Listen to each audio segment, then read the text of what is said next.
Welcome back to the Metaverse. I'm David. I'm Dan, and today we're bringing you the spoiler-filled review of Stranger Things Season 4. We're unpacking everything. We're giving you all the goods, so let's waste no time. There's a lot to unpack. David, jump into it. All right, so we're going to start off with Hopper's story. It's probably like the shortest because like it's not that eventful, but still gets pretty crazy. A lot of information. They basically broke down the season into 3 timelines. Or 3 storylines, right? Yeah, pretty much.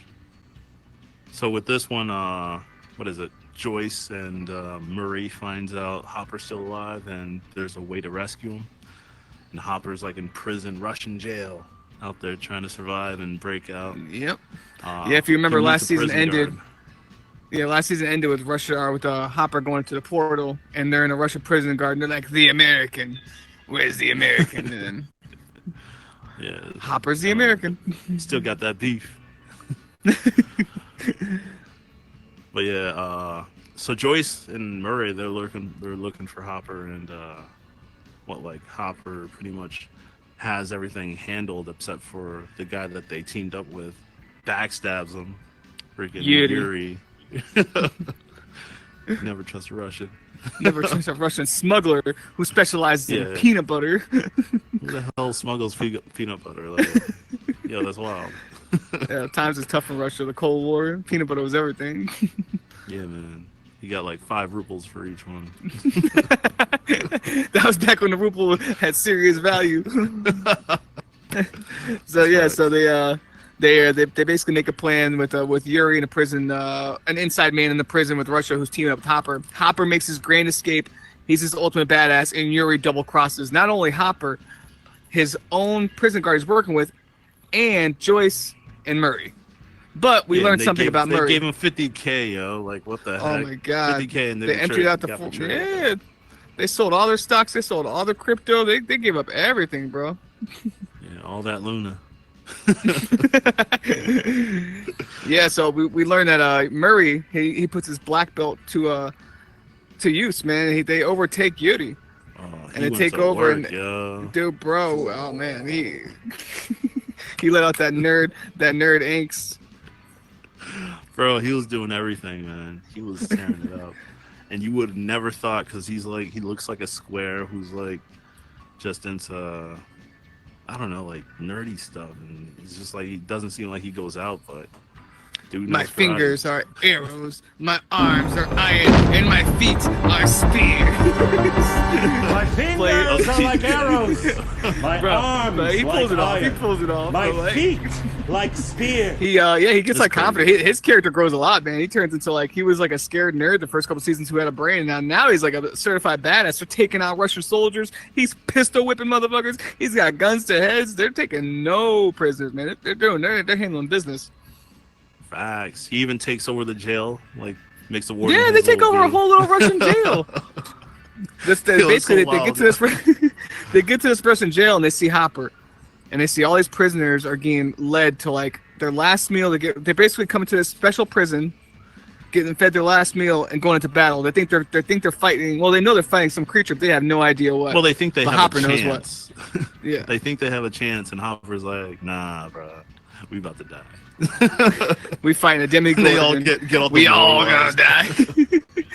Hopper is the only one who has some brains. He remembers the fire weakness, so he's able to trick the guard, steal their lighter, concoct a plan to have a fire spear, and they try to stand together. But as soon as Demogorgon gets out, it's utter chaos. It's a wrap. Luckily, like he smuggled the vodka and the lighter from when they're like having food, and he was able to remember like, yo, I need fire because this monster doesn't like fire, and they pretty much held their own. Almost killed it. Like, oh man, I wish they killed it. Yeah, during the chaos, like Joyce and Murray, they make their move. They open the gates, and then that's like the end of their storyline. They all come together. Joyce and Hopper like embrace, and that's kind of the end. That's like the end of part 1 of the season. That's how their like story arc ends. Pretty much, they got to find a way to get out now. But yeah, it's over for them. They're cold in Russia. Hopper's got a broken ass ankle. Everyone's happy in peanut butter.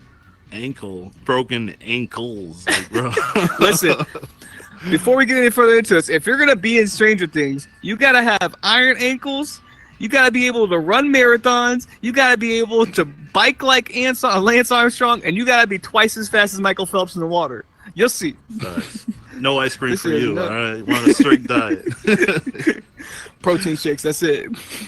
So it's I guess we'll jump into we'll jump into the California timeline. So so basically the other timelines. This is like I would say this is probably this and Hawkins are most important. Is 11, Mike, and Will and Jonathan. It's kind of like what happens at the time. So in the beginning of the show, the beginning of the season, I should say. 11's writing Mike, and she's like, "Oh, I am great. Everything is wonderful. You know, I can't wait to see you on their spring break." Turns out, shit's bad. Will's barely getting by. Will's kind of, in his own head in the background, watching everything. Elle is getting bullied like nobody's business. Yeah. She is struggling. He's like, that's not my girl. That was my girl. This I don't know story. Her. She's adopted. Yeah, she's getting picked on. They're doing the classic 80s bullying. Your dad's dead. Why are you the way you are? It's you feel for it. It's terrible. Your dad's not a hero. But yeah. So Mike makes it over to California on the spring break. He flies over from Hawkins. Like Will has kind of got this tension between them. He's definitely holding on. Like they're kind of building it. This tension. This man's is freaking out. He's like, why won't you call me? Why won't you answer me? It's clearly sexual tension. Me. You don't want to play Dungeons and Dragons with me anymore. So, needless to say, this man's got like this girl came along. This boy's got 16 years of sexual frustration he wants to throw against Mike. So you can imagine the hormones are flying. He's upset. There's a lot of emotions going around. Bro, it is wild. Yeah. So the story progresses. 11, they actually go to the roller rink. Spoiler alert, or Easter egg alert. It's on Will's birthday. Nobody acknowledges it. Another reason why Will was pissed the fuck off. I think the show creators forgot. It's bad when you forget your own character's birthday. Like, bro, like, who cares? He was like gone like the first 2 seasons, anyways. That's facts. So this is where like the main arc starts to happen, where 11 gets ultimate bullied in skater rink. She gets a milkshake dumped on her. Like they throwing all that shit. Call her a snitch on a loudspeaker. It's crazy. So she goes full ratchet. But I mean, like, it was horrible, bro. Mike and Will were just watching. Like, what's about to go down. Like, Will knows that she's been getting bullied, and she's like, "Yeah, to the streets you go." She took a page out of Tanya Harding's book, and she took the law into her own hands. She cracked that bitch in the face with a roller skate. It was bad. Man. But she deserved it. When you watch it, you're like, oh, that's horrible. But that's what you get. There's no way like that type of like recourse merits it though. Like, bro, a smack to the face with a rollerblade, like, that's too far. Nah. And she got a concussion, I think. Like, I hope so. Her face was busted open. So that completely jumpstarts the story. They all go home. Mike and Elle are fighting. Elle's like, "Oh, Mike, you don't love me." He's like, "I love you. You're a superhero." Shit, I don't have my powers. I'm not a superhero. But you never right. I love you. So they got their home. Poor Mike. He's in like this crazy love triangle with Elle and Will. Like, he's just like, damn, what I'm trying to do here? Like, so Elle gets arrested. They threaten to take her to juvie, and turns out, twist, it's Dr. Owens. He's coming to get Elle. It wasn't Dr. Owens. Well, I mean, no. They took over the cops. Like, they stopped the cops, and they're just like, "Yo, we got this. All right, she's coming with us. We got all the paperwork. Whatever." And then, no, they didn't even take her. They just let her escape. Did they? And then, I think so, didn't they? No. Oh, either way, they go from the cops to Dr. Owens' possession. Yeah. And they're sitting in a diner, much like this, right? Is when they break it down. Yeah, I think so. Oh, shouts out to John's Diner, by the way. This shit is nice. Boy.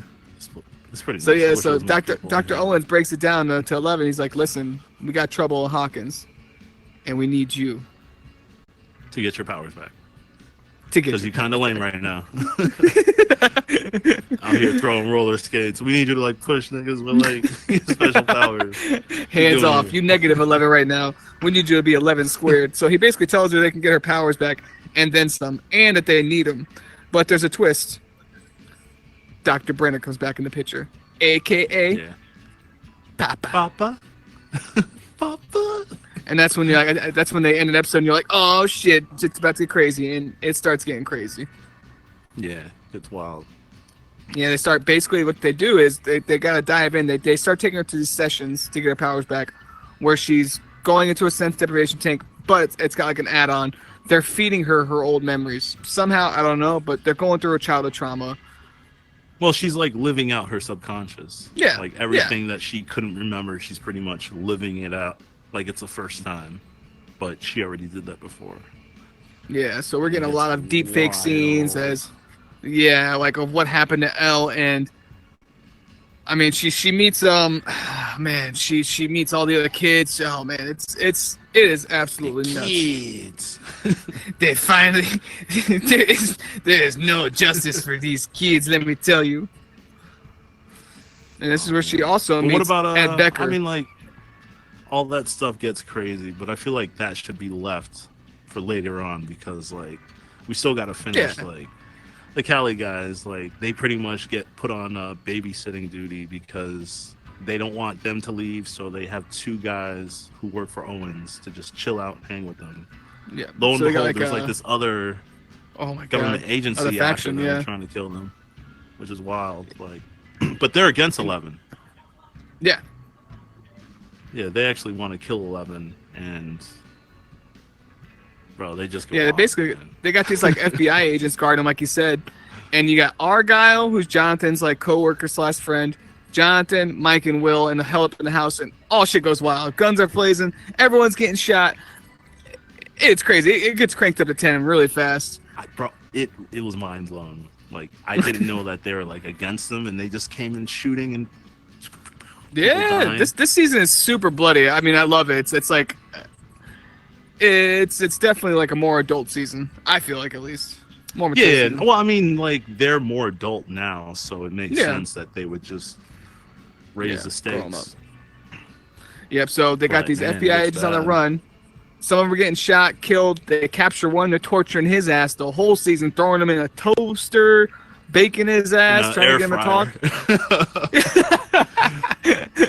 We got air fryers for humans too. Oh man, bro, they straight up air fry this dude the whole season. He don't talk till like the last episode and tells them where they took 11. Poor dude, like I would have been snitched on. I would have fucked them kids. I'll tell you exactly where she is. Kids. Meanwhile, Mike, Will, Jonathan and Argyle traveling around. They're trying to hide. They're trying to figure out what to do. One of the agents who's helping them, he ends up dying in the back of Argyle's van. Well, Argyle's freaking out. And he pretty much like held out that long. Like, props to him for holding out that long. Yeah. But, it gets bad. And he gives him a 10 with his last dying breath. He says, "Take this pen and go fuck yourself." Go figure out whatever it means. Yeah, so it turns out there's like a secret code inside of this pen. They don't know what this number is, but they know somebody who can help them. Dustin's girl. Yeah. I think she lives in Seattle, so they travel up to Seattle, and she lives in this like, I don't know, is she like, is it like a foster home? Because there's like every different race. Yeah, so they thought she was like a Christian girl in like a Christian home. Turns out she's like in a foster home with like a million different kids.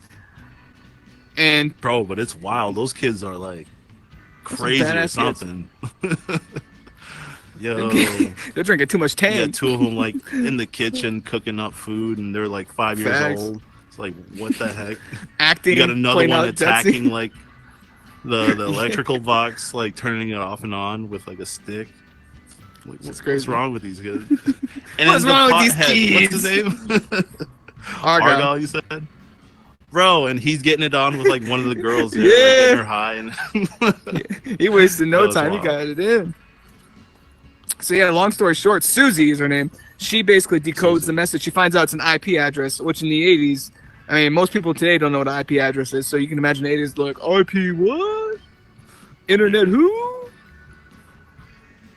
And that's basically, I mean, that's basically the story arc. We're gonna save 11s for them, but that's it. They get the location of 11 and Finn. And that's it.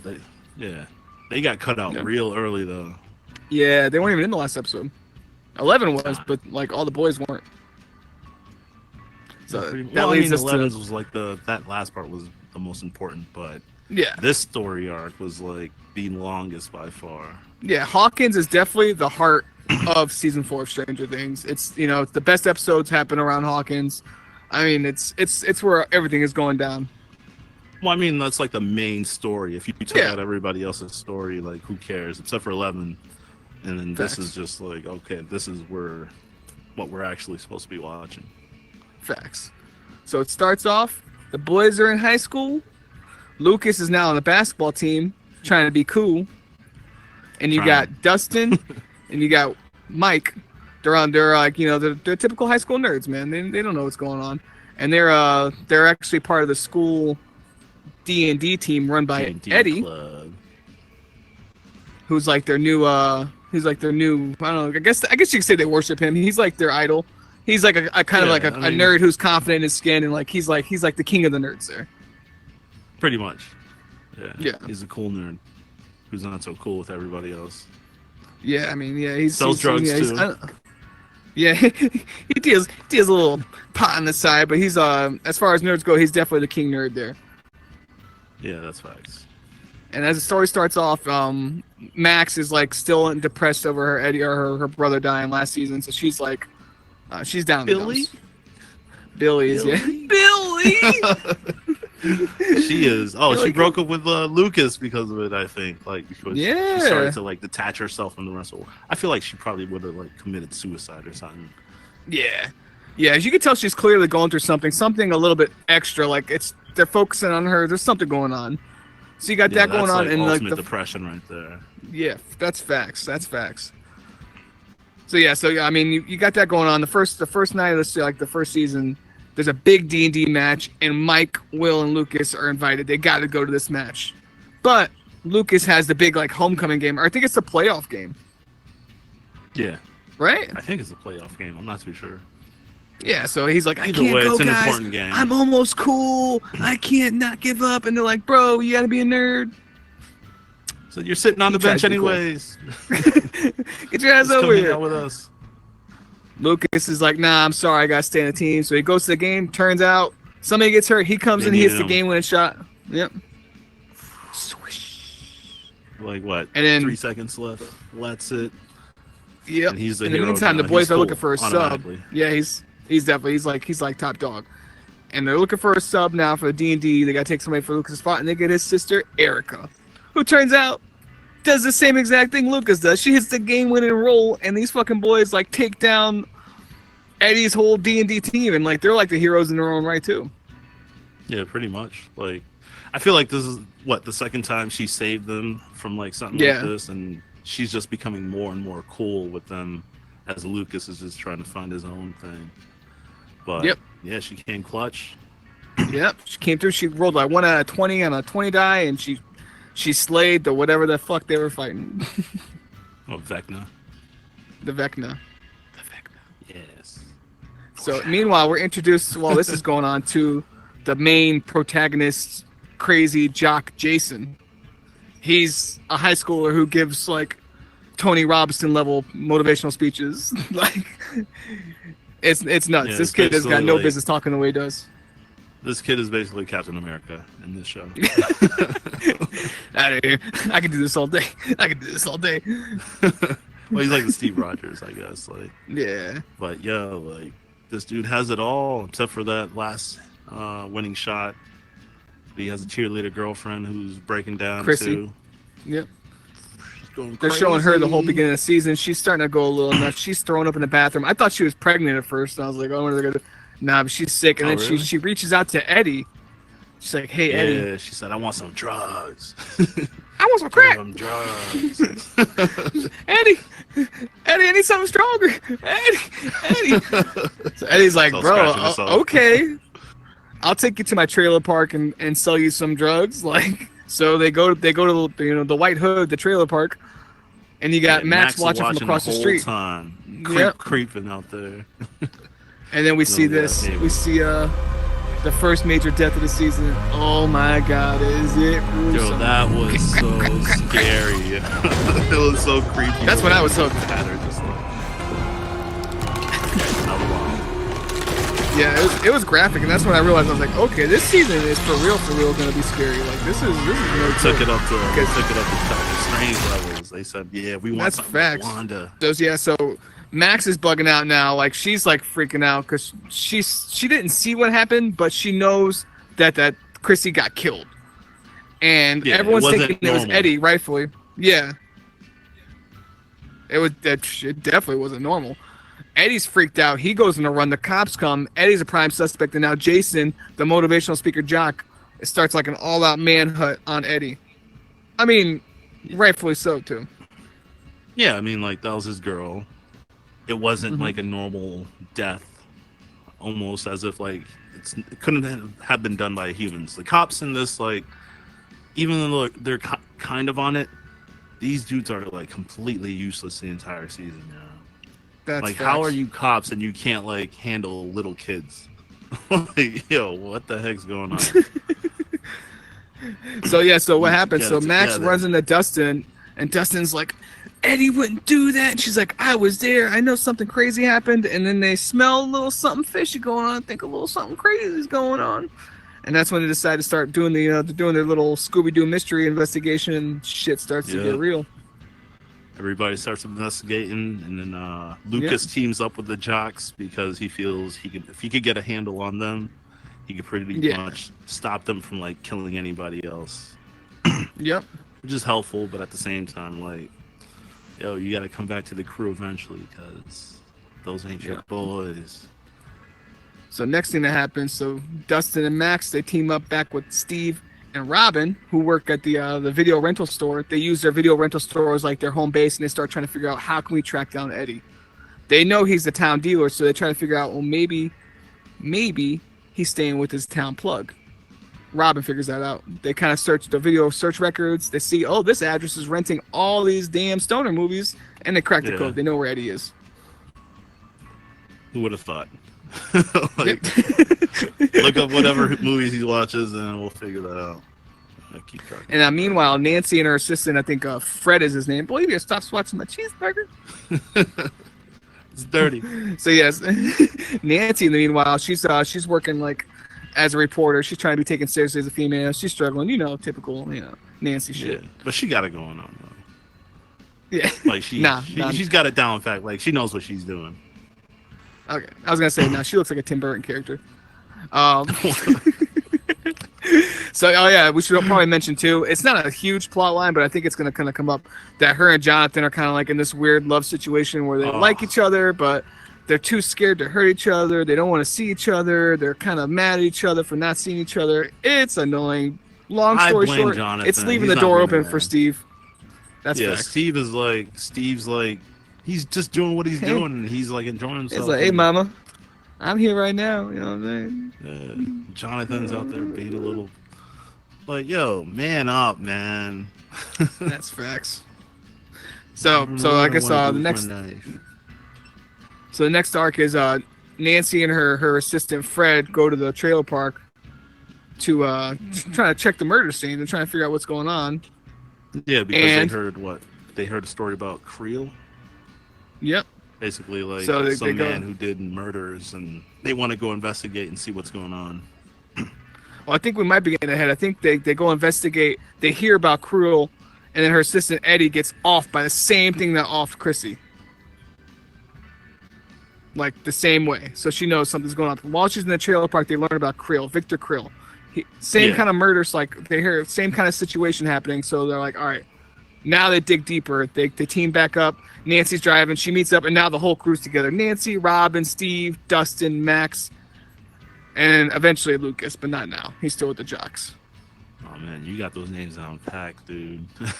Bro, I gotta remember white names. It's my superpower. With the token black guy. Lucas.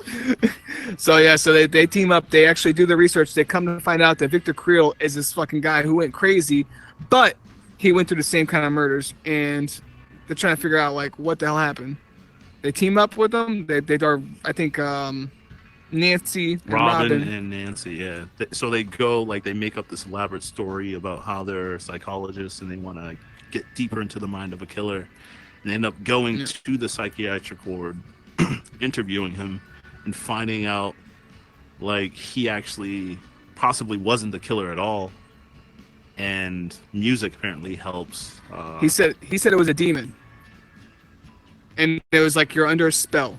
It was very Freddy Krueger, and you start getting these Freddy Krueger vibes right now from the Big Bad, and the cameo, Victor Creel, is Robert Englund, fittingly. Yeah, I think that was a shout out to Freddy Krueger pretty much, because it basically describes him. They name drop him a couple other times. There's a cardboard cutout. There's definitely a bunch of Freddy Krueger Easter eggs. So so you learn that these people, they're being under the spell of like I think he describes it almost as like the demon. Or it says like demon, like you're like under a spell, you're in a trance. Yeah. And literally, as this is happening, this is where probably the best episode in the whole season. With Max, like this happens. Once they learn that he came out of his trance from hearing a song of an angel, you learn that Max is actually being hunted by Vecna. Scary confetti. Yeah, Vecna is the big bad, and Homeboy is legit the big bad. That dude is wild. Way better than like the other villains before, because you actually get to hear him talk. Yeah. And he intimidates his prey. Like, yo, he's going. Oh, bro. Like, he intimidated me, bro. I was on the couch like, this guy's kind of scary. You let your brother die. Yeah, so what he does basically, he preys on your insecurities, and if something traumatic to happen to you, and uses it to haunt you, get you under a spell, and offs you. Yeah, pretty much. So he's got Max under a spell hardcore. State. Yeah, keeps you in a depressive state where he could actually kill you. Whereas opposed when you hear the music, it's like something you said. You hear the music, you're pretty much thinking happy thoughts, and you're saved. Yeah, they never really go back. Because you think it's the music that's saving you, but I think my theory is that it's happy thoughts. But we'll kind of get to that. So Max gets caught under. She's lifting up in the grave. Your heart's pounding. They're playing her song.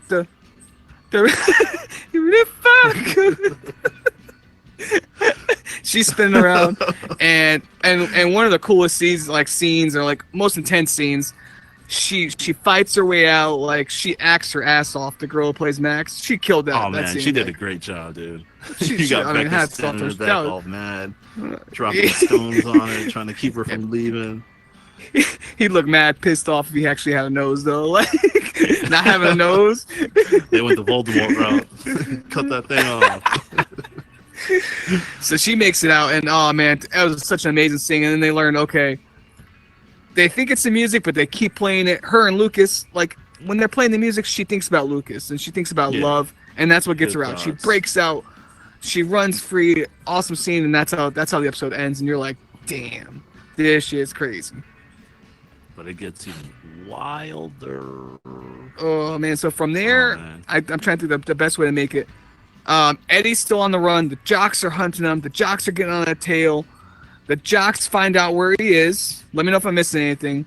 They trace him to the lake house, where you learn that Jason and Patrick are actually the greatest swimmers in the history of mankind. Fucking David Hasselhoff in that whole lake, while Eddie's out there with the dead motor trying to rowboat. He's got no chance. These guys are so fast. It makes no sense, but it's hilarious to watch.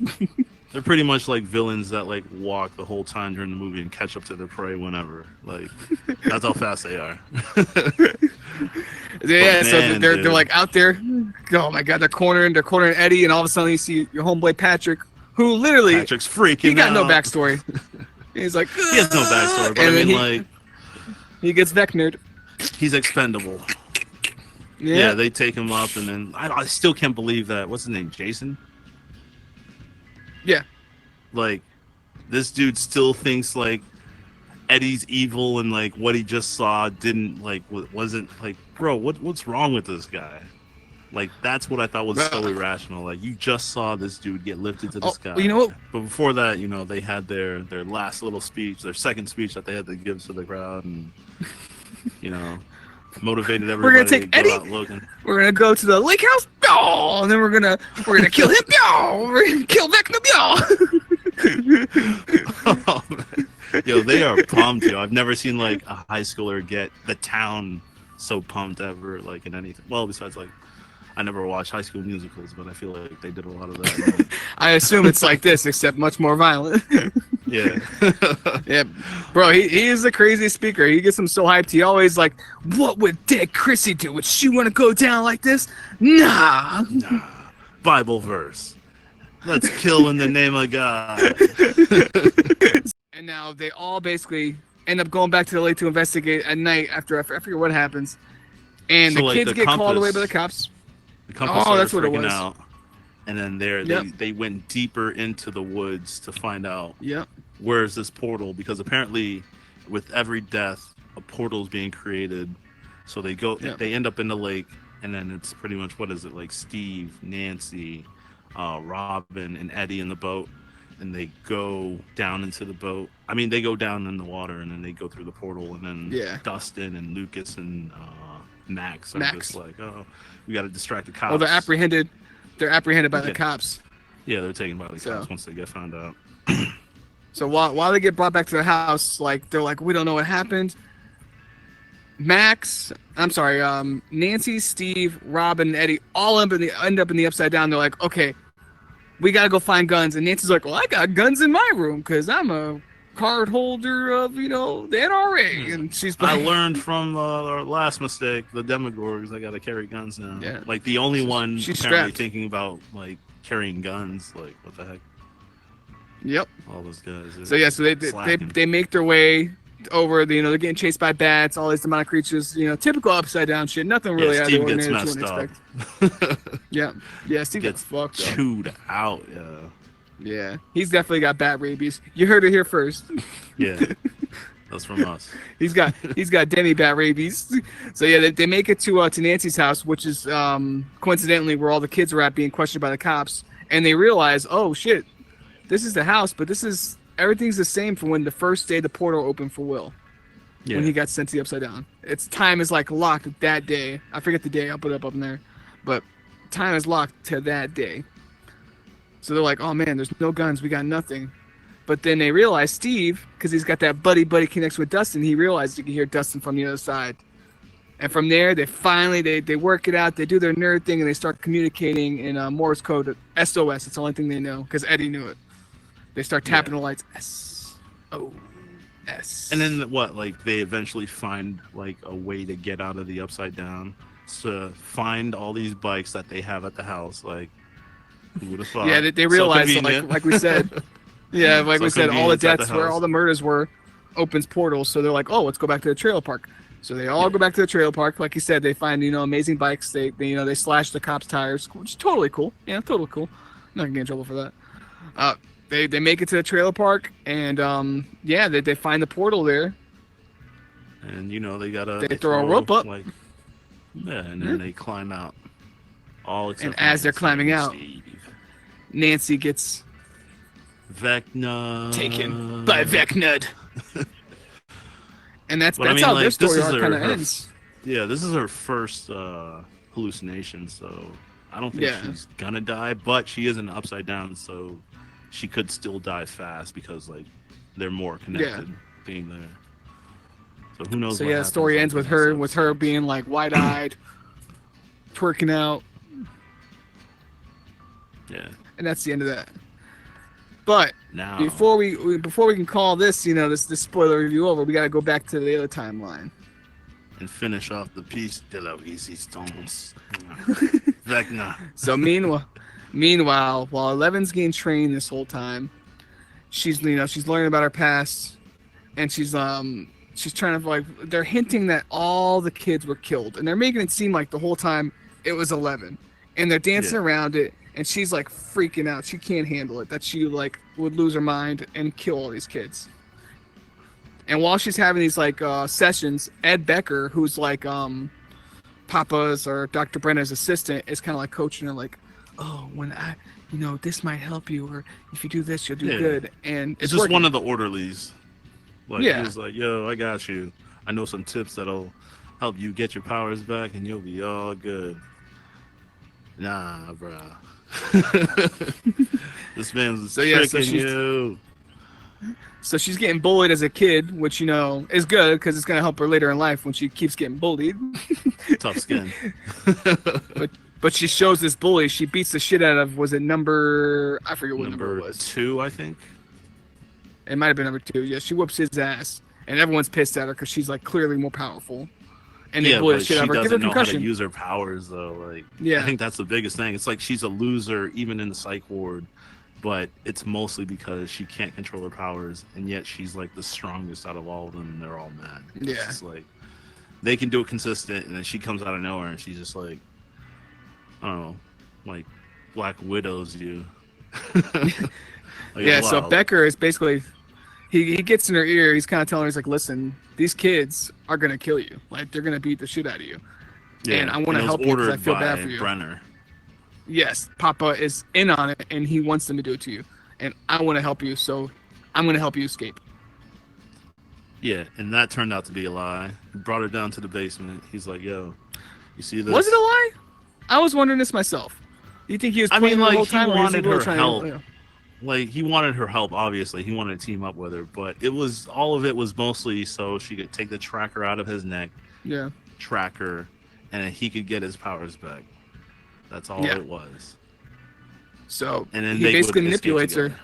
Yeah, he manipulates He's like, her. listen, I'm number 1. I'm Smitty Jaeger. I know. Regimen Jensen. The one you guys been looking for. Everybody's been wondering where number 1 was. I'm right here. And he's like, I got this chip in my neck that limits my power that Papa put in. If only I could get it out. I mean, it's a tracking device. They'll find it's pretty simple. Leave with you. Just take it out. Anyone with simple telekinesis powers could get it out. Yeah, if only rips it out. Somebody rips that shit out quick. And then he does, he goes full Sith. He executes Order 66. Or it's an Anakin with those younglings. Bro, it was so bad. He tells 11, he's like, go to your room. And he murks every kid in that facility. Not just the kids. With all the grown-ups and all the doctors and everybody. So apparently, like in Eleven's dream, she thought she killed everybody, but really it turned out to be number 1. She couldn't take the trauma, so she like blocked out the memory. But it was number 1 the whole time. He was number 1, and he murdered everybody. Man. That dude is evil. So she comes out as a kid. She sees what's happening. She's like, oh my god, and they have like a face-off. She loses her mind. She's like, she can't take it. She kind of sees everyone dead, and she just loses her shit. And she unleashes like Super Saiyan 5 God mode, Kamehameha blast on his ass after they get into like an altercation. She sent him out into the upside down. She was like, yo, that's it. And as she's remembering this, she's getting her powers back. Yeah. Like she because she them. remembered, she got her powers back. And as we see, she vaporized him so hard, he goes into the upside down, and as he's flying through the abyss, he's getting torn up. Mm-hmm. And eventually, you find out number 1, homeboy, is Vecna. That nigga. Finn. So I mean, they did such a good job because I kind of saw it coming, but then I kept doubting myself. I was like, no, it's not him. No, it's not him. And then when it did, I was like, damn, they did it well. I kind of figured I was like, yo, he has to be number 1. Like, how does he know how to unleash like all the powers? How is he like? And they're showing clips of like his childhood. Yeah. Oh man, yeah, it had to have been him. But then for him to turn into Vecna, I was like, whoa, didn't see that one coming. Yeah, it was wild. It was definitely good. I mean, it wrapped up. I mean, it was a great cliffhanger for a great season, and definitely we're excited for July 1st. We got 4 more hours episodes. I can't wait. I think more than that actually. Yeah, but I mean, overall, like definitely this is like one of the better shows Netflix has. I mean, this is one of the pioneer shows, man. Yeah. They definitely killed it this season. So, what was your rating? Oh, I think I said 8.75. 8.75, and I gave it 8.5. Yeah. So we'll see what these next two episodes, what they could bring it up, bring it down. Don't Game of Thrones this hard. Please don't Game of Thrones. No. I've been hurt. I'm ready to be hurt again, but don't hurt me. No, you're not. It's too soon. Let's see what happens. Well, there you have it. That's us breaking this down. Hope you guys enjoyed it. We cannot wait for the next part to come out, July 1st. We'll definitely have an episode for each episode. We're breaking that shit down completely. Boy, see them hands? Yeah. Thanks for joining us again on the Metaverse. Don't forget to like, subscribe, and hit that bell notification so you can get all the updates. Be sure to check back on our channel. We're coming at you with some new content, including world reviews, video gameplay, and so much more. Oh, we got some podcasts coming. Stay tuned. Yeah. Oh. Friendship!